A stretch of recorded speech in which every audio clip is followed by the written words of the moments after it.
All righty, good morning. Good morning. Oh, that's a pretty good response.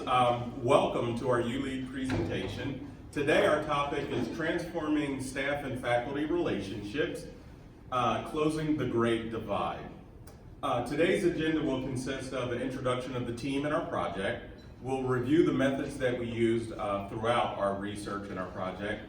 We'll identify the themes that we've heard consistently. We'll share our recommendations, and most importantly, we'll share some next steps from our ULEAD team.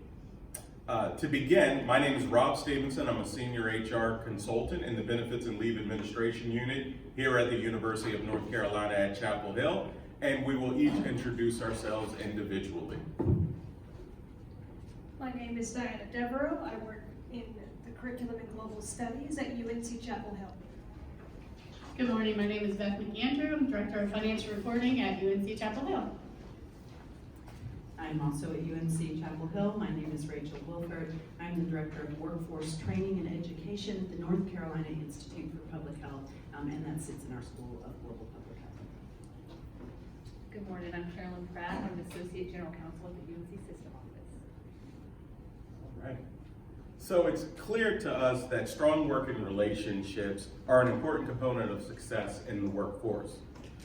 In a university setting, those relationships can be strained and sometimes complicated. Our primary goal of our project was to understand those relationships as well as their complexity.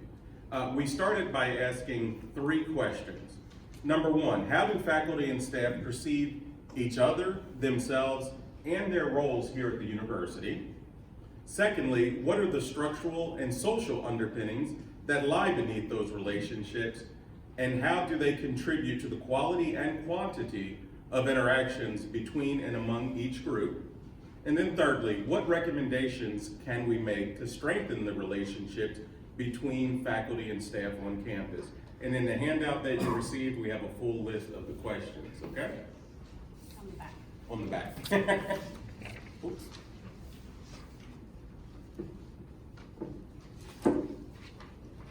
In order to answer our key questions, we used a 3-pronged methods approach, consisting of a literature review, interviews with key informants, and a review of additional background information.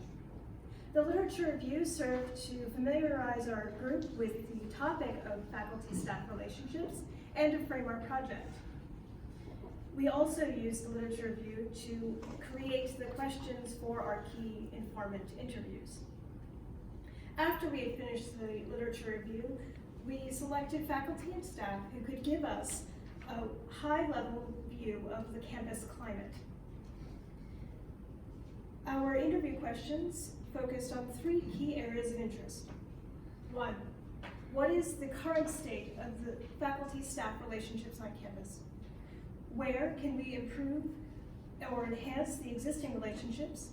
And what are some positive examples of faculty-staff collaboration which we can find on campus, which we ultimately call pockets of excellence? Each interview was conducted in pairs. One person served as the note taker and the other asked the questions. In total, we interviewed 11 individuals on campus, and while we tried to interview as many as possible, we recognized that further work would need to be done, and therefore the final part of our process was to review additional background information in order to make informed recommendations. In addition to the literature review, confidential key informant interviews, and the review of additional background information, we were also able to speak with a few individuals who were identified as working within the pockets of excellence on campus. We were able to video these individuals, giving their perspective about how to bridge the gap between faculty and staff, and we will share those videos with you later in the presentation.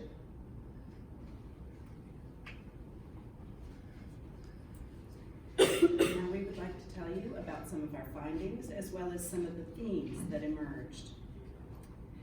We relied heavily on 2 surveys that had information about faculty and staff relationships here on campus. The first was the UNC System Employee Engagement Survey, which was conducted last year as part of a system-level effort around strategic planning. Respondents were asked to rank how strongly they agreed or disagreed with various statements. One section of the survey asked specifically about faculty, administration, and staff relationships. For the statement, faculty, administration, and staff work together to ensure the success of institutional programs and initiatives, UNC Chapel Hill scored 66, which is considered fair to good in the survey scoring guidelines. For the statement, however, there is regular and open communication among faculty, administration, and staff.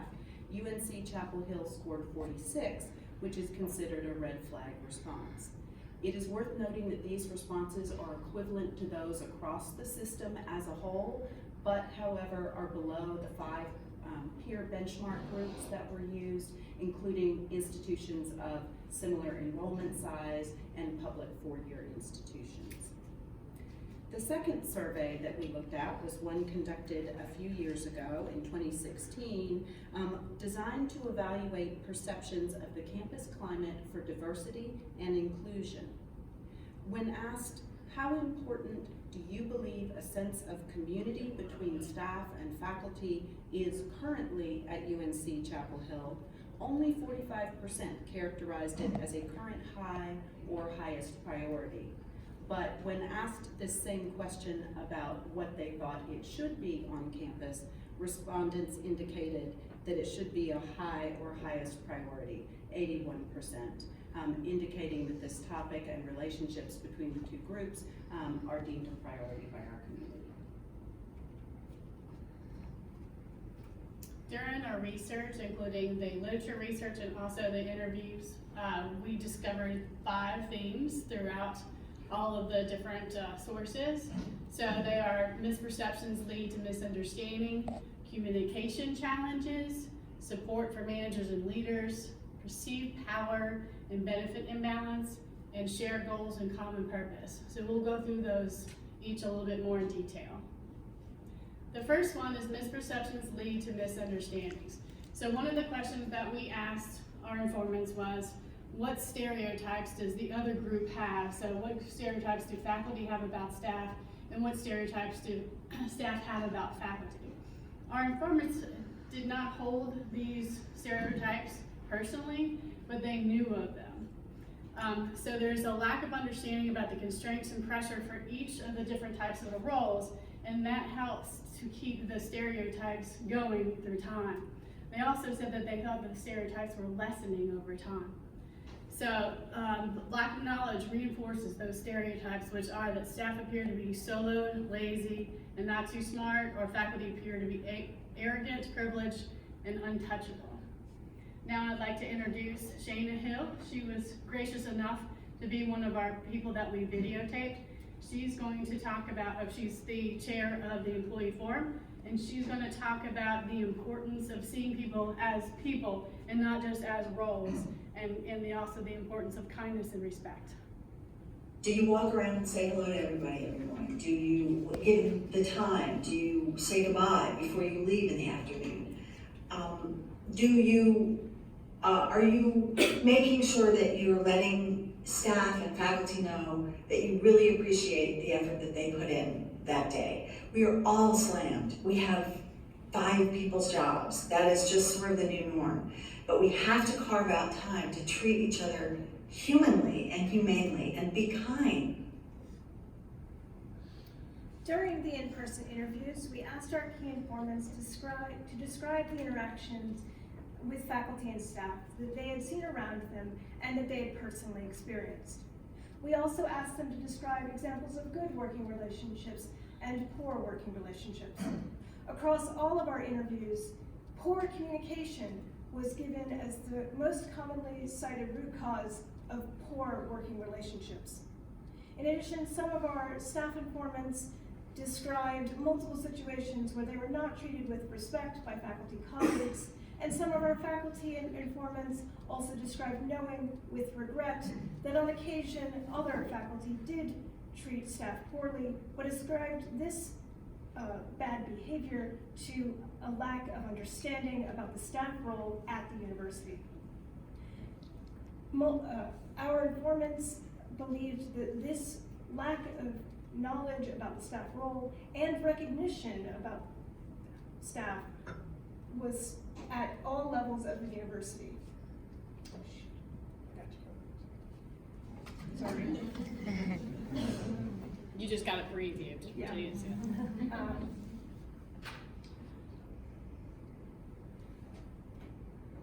Nearly all of our informants articulated that staff were less visible in university-wide communications and department-level communications, a situation that many felt contributed to the distance between the two groups. Therefore, it is important to communicate that staff contributions matter as much as faculty contributions, and to develop a greater understanding of the roles and responsibilities that staff have, which then in turn will lead to a greater sharing of information across the two groups.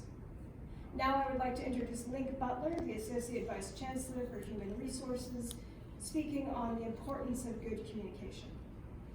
What it all boils down to is that communications aspect, and if we can get folks talking to one another clearly, consistently, frequently, in a way that's respectful, constructive, I think that will be something that could go a long way in helping the relationship between faculty and staff continue to grow and develop beyond what it is today.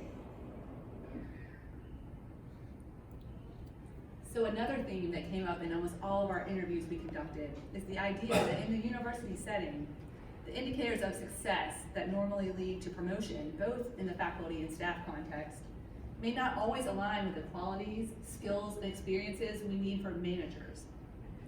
The obvious example here is a faculty member who is a star in his or her field and a high-producing researcher, but may not have ever had the opportunity to manage people. This idea was reflected in much of the literature we reviewed, including this quote: "It is important to remember that nobody teaches governance in graduate school PhD programs." And we may not want to change the indicators of success for promotion or even need to, because those things are valued for a reason. There are nonetheless plenty of opportunities to support new and emerging managers and leaders across all fields of the university.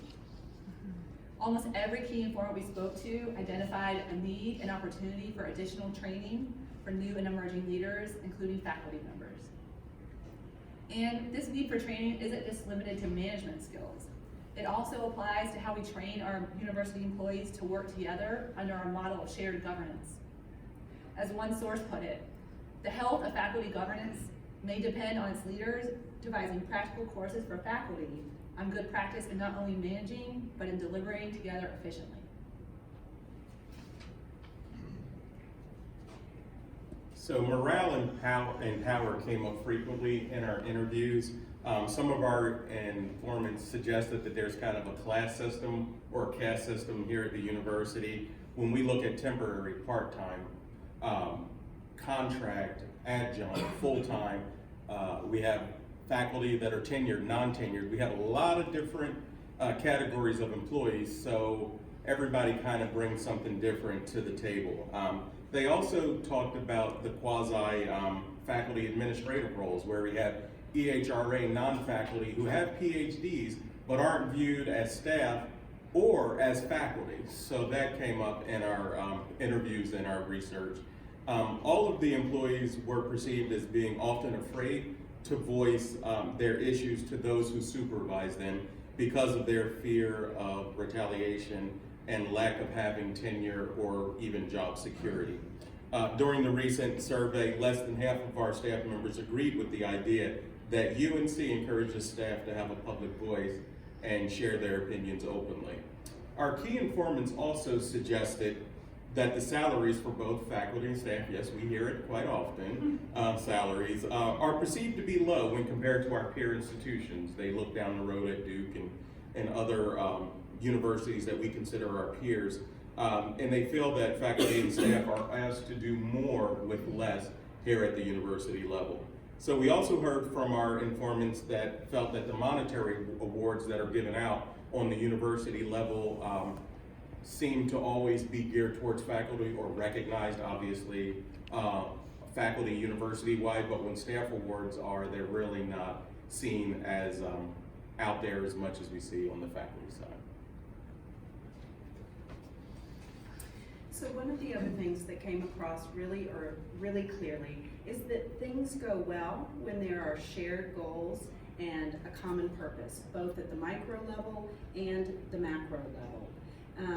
Carolina First was mentioned as one great example of faculty and staff coming together for student success. Outside of academic initiatives, causes were mentioned as another place where faculty and staff work very well together. Hurricane relief was one. And as controversial as it was for the entire campus, Silent Sam was actually brought up several times as an instance when faculty and staff and students all came together and worked well together. People spoke to multiple places on campus where things are going well between faculty and staff, the pockets of excellence that Diana referred to earlier. Specific places that were named include the Women's Center, the Carolina Black Caucus, the LGBTQ Center, and in all of these places, respondents felt that the issues that brought faculty and staff together were uniting, and their individual roles as a faculty member or a staff member were diminished underneath this larger umbrella. Wide agreement that projects succeed and organizational culture is positive when individuals mutually acknowledge and affirm each other's roles. Now I'd like to introduce LaTanya Williams, who is the Assistant Provost for Academic Personnel, who speaks to the value of a common purpose. I think that to improve relations between faculty and staff, we just have to work to find the common thread. I think we all agree that we're here for the good of our students and to support them having a wonderful experience here at Carolina and being able to bring our unique contributions to that and understanding and respecting what those contributions are can really help to break down the barriers between the two groups.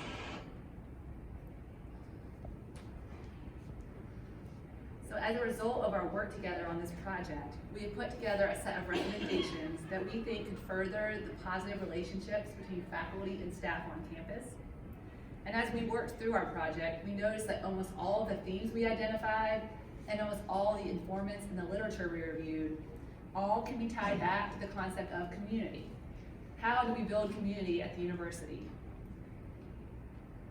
As you'll recall from our earlier presentation today, the survey information that we reviewed said that most people on campus think building community on campus is a high, if not the highest priority. So, how do we do that? The recommendations that follow aim to foster a greater sense of university community in three main ways. The first is by creating a sense of common purpose.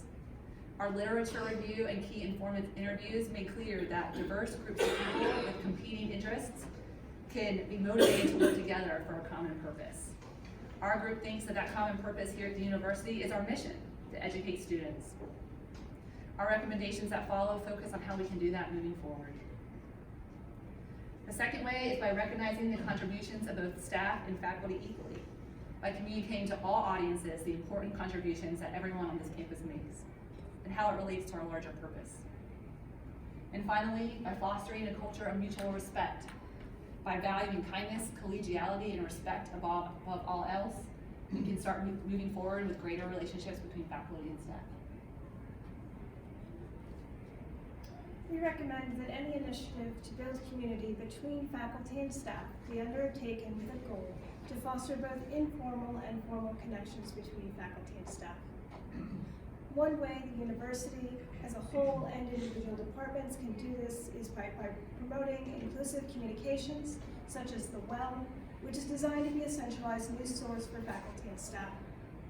Critically, however, it is important that faculty and staff build relationships and collaborate together as individuals. To do this, we recommend that more opportunities be created for faculty and staff to engage together in smaller cohorts outside of their academic units. One example where this already exists is the new employee orientation, where faculty and staff are welcomed together to the university in a single orientation rather than in separate groups. We can also look to other existing programs on campus for inspiration, even if they are currently restricted by the role of the participants. Three examples frequently came up in our interviews as pockets where good collaboration happened. The first was ULEAD, which is currently restricted to staff. The second is the Institute for Arts and Humanities Academic Leadership Program, which is currently restricted to faculty. And the third was the UNC Bus Tour, which included a relatively narrow selection of faculty and senior administrators. Since these programs are focused on leadership training and are somewhat small and exclusive, it may not be beneficial to open up these programs to all comers. But they can serve as models for future programs which focus on the creation of small cohorts of faculty and staff to work together to further the university's goals.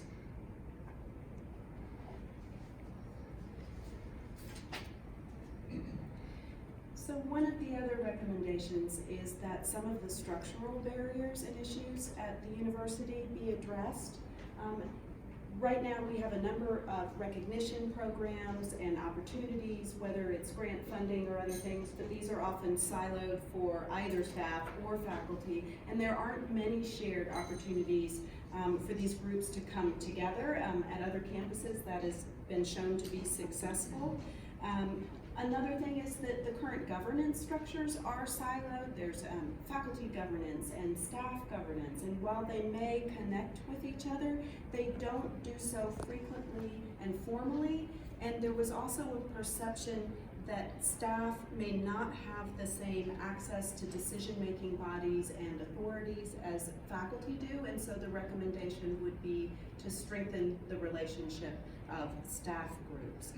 And finally, looking and reviewing our benefit structure, as Rob spoke to earlier, this was one of the topics that came up most frequently, that it is a very divisive item between faculty and staff. There are many subgroups within our faculty and staff that receive different benefits.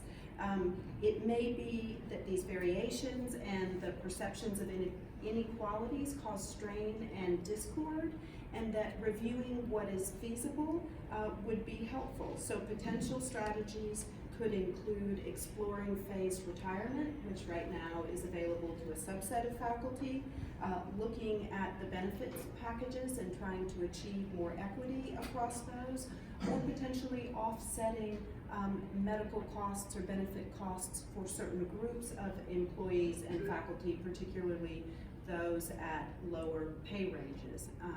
And the recent example set by the UNC system of extending paid parental leave to all employees is a great example of the kind of innovative change that would be beneficial. Another recommendation that we have is building leadership capacity. So with all strategies, it's important that the tone at the top supports the mission.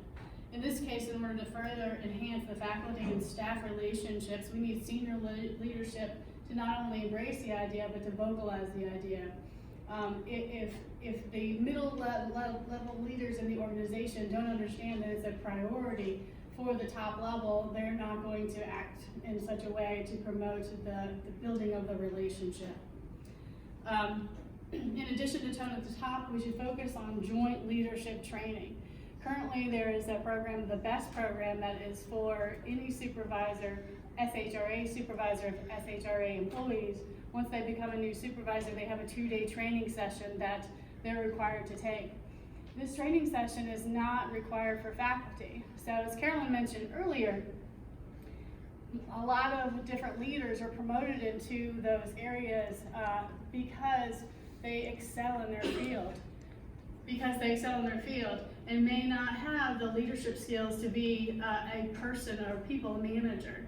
So one of our recommendations is to encourage and look at requiring faculty to also attend that leadership training going forward. There are some schools right now that already ask that their faculty members attend. So the medical school was brought up as a school that really encourages their faculty to attend, and they have a good attendance policy for them. So that's great, and we would want to see that spread.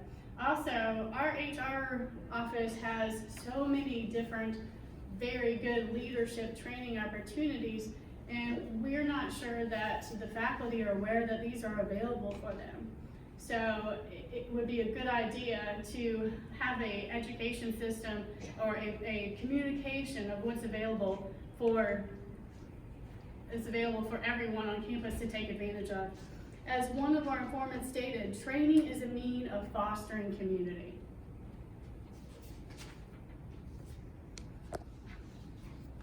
So as we began to wrap up our project, the biggest question we had was where to go from here. We believe the university could signal its commitment to strengthening faculty and staff relationships on campus by establishing a task force or a working group, or charging an existing one, with picking up where we left off. Our initial recommendation might be a joint committee of the faculty and staff governance groups, but there may be others that are a better fit.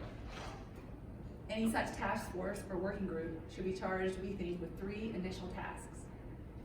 The first is further efforts at gathering information about the state of relationships between faculty and staff on campus.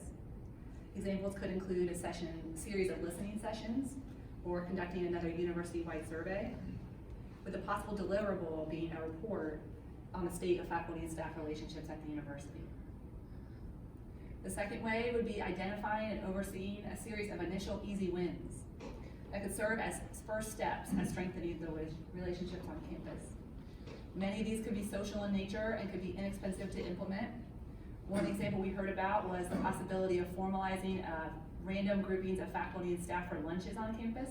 That might be a great way to serve those initial connectors without expending a ton of university resources. There are lots of ideas like that out in the university community, and we're excited about bringing those forward. And finally, the task force or working group should be charged with taking some steps towards longer range policy planning on topics of significance to this issue. The 2 here that we immediately identify is a close review of pay and benefits across the university and how they may differ. Another might be taking a look from a curricular perspective on ways we can get faculty and staff collaborating in the classroom. And there's some examples at other institutions across the country that are really innovative and could be a good start for us here as well. So that brings us to the end of our prepared presentation. And before we turn it over for questions, we wanted to just say a thank you. So as part of our project, we decided to keep our key informants, or those that we interviewed, confidential to encourage candor in our interviews and free discussion.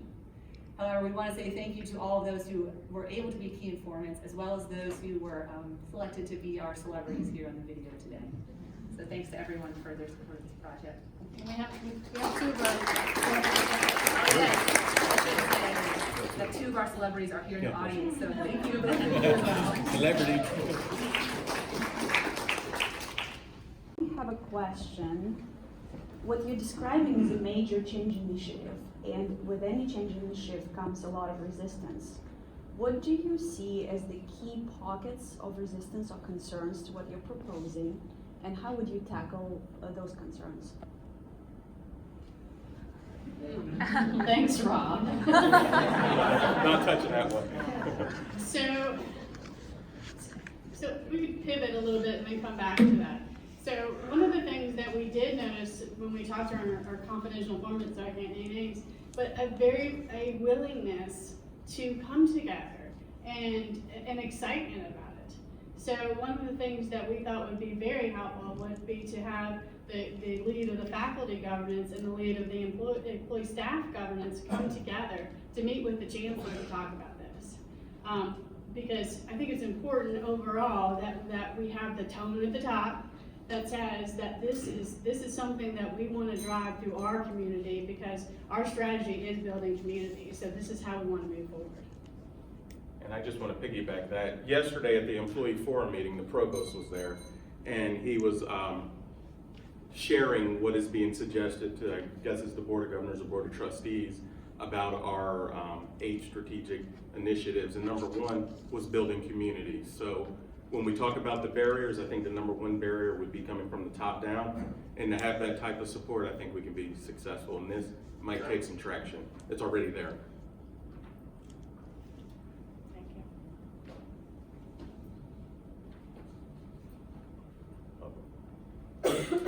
First, I want to congratulate you for a very nice presentation, great topic. I am curious, in your literature review, part of this is pointing out faculty-staff divide. But I am curious, as you study this topic in other organizations outside higher ed, organizations that sell products, there's the sales force and the others. In the military, there are the mission personnel and civilians. In scientific organizations, there are the scientists and support staff. How similar or different is the divide that you observe in higher education to perhaps other organizations, based just on some of your informal looking at literature? If you want. I'll take a stab at that. So we did not do an exhaustive search outside of the academic context to compare with different industries, if you will, but we did come across some of the commonalities that you mentioned, which is there are always tensions in the workplace, there are always divides, there are always power structures and differentials. Part of the uniqueness of the university, however, is really the complexities of that, with all of the different variations within faculty and the different variations within staff and the hospital and all of that make academia a little bit unique in that regard. So speaking from a personal perspective, I spent the first 15 years of my career in corporate America, and how it differs in higher education is that the roles are very clearly defined. And if you're in corporate, there are not different kinds of employees. You have the same policy structure. You have the same benefit structure. If it differs by the amount of time that you've been at that organization. There's not this employee gets this, but this employee gets that. So I think that's one of the differences. And to triple on it, Matt, I was reading an article this morning on the Chronicle of Higher Ed, and they were looking at George Washington University, who brought in the Disney Institute to do an employee climate survey, and then the faculty and the faculty leadership had a serious problem with it because it was geared all towards what they felt was a corporate culture. So we're very unique in higher ed. We understand that, and trying to compare us to others might be a little more difficult, because I tell you, when you look at higher ed, we are completely different than what's outside of that. So that's we did definitely hone in on what's working in other universities. We didn't find a lot of literature that people had studied on this topic. We saw some good things. I think it was Georgetown, Norfolk State, which is a smaller HBCU. We saw some things working where they work collaboratively with students and being student focused, where student first is what was driving the impact from the campuses and that collaborative effort. So, yes. Yeah, I would just like to follow up on that a little bit. I'm kind of curious about your idea when you mentioned that there are examples where faculty and staff collaborate together in the classroom as well as with students out of the classroom. Could you tell us a little bit more about that and how it works? Thank you. Absolutely. Yeah, so this was a really exciting discovery. It's at Georgetown, and I'm going to blank on the name of the program. I'll look to my colleagues for help. But in any event, I'll get it to you later. We have But the basic principle was they realized a way to collaborate between student, faculty, and staff is around student success. So that program is geared toward any faculty member or staff member who wants to propose a proposal. It has to be around student well-being and health. So if they think of a topic that they think is timely and related to those issues, they can propose it, and then identify a counterpart, either staff or faculty, to work together on a semester-long project that is geared towards the all-encompassing goal of student success. And so they put a lot of formalities around how you propose it, how it gets approved, what you have to have in your syllabus. But other than that, it's kind of up to the individual collaborators to tailor it to their interests and their curricular interests. So it's a great example, and I think one that could be replicated and in different permutations. It doesn't have to be around student well-being, but that was one example that was set out for us.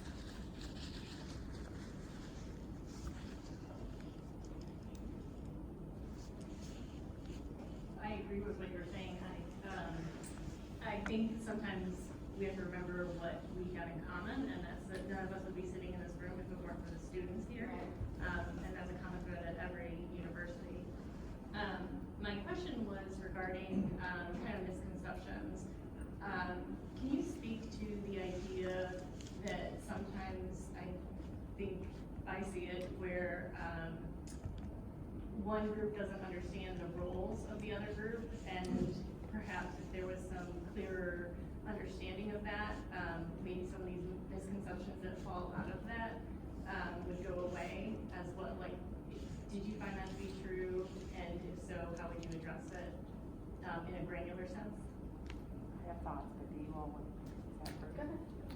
So one that example that I think is really an easy one to start with is any sort of misperception or lack of understanding about roles is not necessarily on purpose, right? And so an easy way to work on fixing that is to pair up faculty and staff together who may not have a chance to interact on a daily because of their schedules and their roles and responsibilities, to share information about what is it you actually do here on campus, what do I actually do, and how can we find commonality there. And so one example we mentioned is a lunch program or a coffee program, but I think it could be even more informal than that, and this is a chance for leadership to kind of take a role in that. So an example we heard about is if you're in the lunch line and you see a colleague that you know their face but you don't know their name or where they work, it's easy to say, hi, let's sit together and chat. And so opportunities for informal interaction could really start that information sharing process. Can I piggyback on that?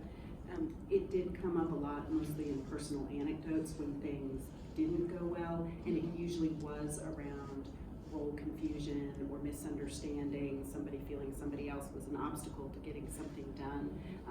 And what always seemed to resolve it was really clear and good and honest communication.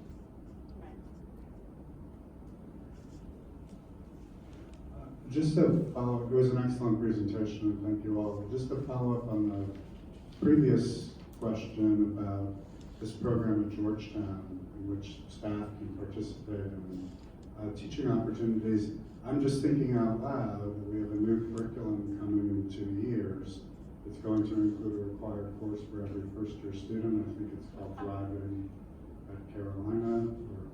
And so I'm wondering whether there's an opportunity to include staff in that rotation, which we could go on all day about what I think would be the advantages of adding to that rotation. So I don't know if there are proposals that you all are planning to forward, but just an out loud thought about how that could be a new opportunity to implement that here.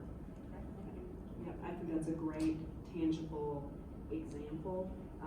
One of the misperceptions we heard a lot was misunderstandings of certain staff roles and what staff do to support students and integrating them into courses like you're talking about and sort of bringing their expertise could be beneficial for students and increase the understanding for sure. I had a question, but just to speak to your point for a moment, when I worked at UNCW years ago, one of the initial things staff could teach freshman seminar courses. You had to have a master's degree to teach the course, but you could apply to teach a course, and if it was approved, you could then teach that course. I think that program went away because of compensation issues, so I do think it's something worth looking at again. The other thing I was going to say is one thing I encounter. I have well over 100 faculty in my area, is that between faculty and staff is this idea of time being compensated and compensation for doing things. So a lot of times staff or EHR and non-faculty people are asked to sit on a lot of committees and do a lot of extra work even outside of their normal work to bring these processes that we're going through at UNC to light. And some are compensated, some are not. But on the staff side, they're almost never compensated. And so a lot of that administrative work that is done is not outside of their own unit or their own position is not compensated. And so I wondered when you were doing your interviews, did that topic come up?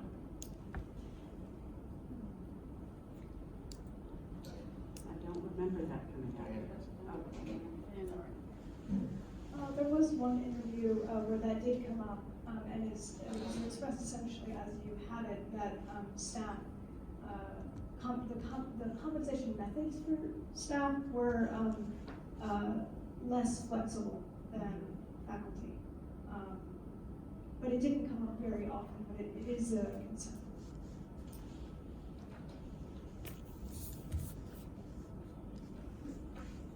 Any further questions for the project team? We would now like to take the opportunity for the audience to provide feedback for the presentation itself.